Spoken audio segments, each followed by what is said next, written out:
Sözlerin kurşun, yar gözlerin bıçak.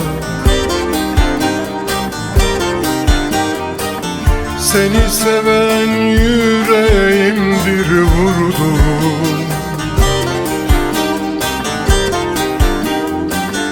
Tuz bastın yarama, çoğalır sızı.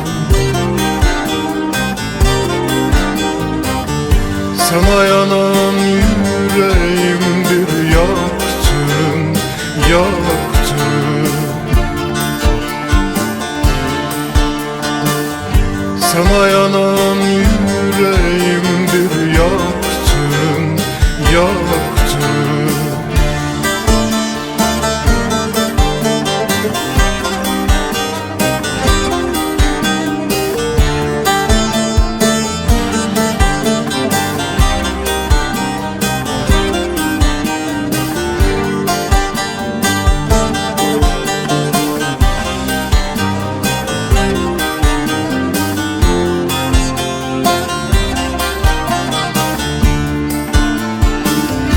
Paramparça yürek yüze bölündü.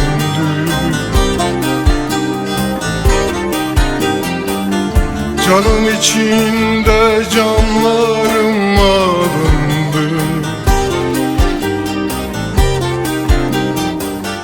Yaşarında yar sevincim çalındı.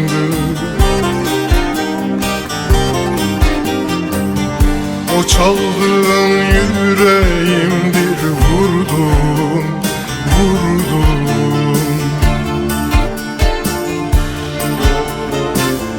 O çaldığın yüreğim bir vurdun, vurdun.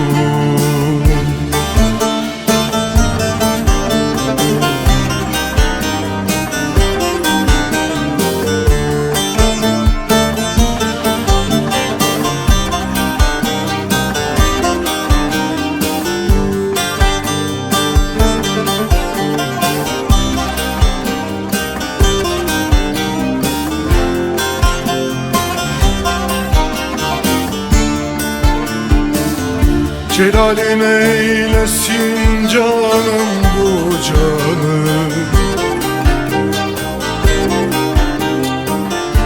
İnsanın hoyratı bozdu cihanı. Yüreğimin delik deşik her yanı. Seni saran kollarımdır kırdım, kırdım. Seni saran kollarımdır kırdım, kırdım.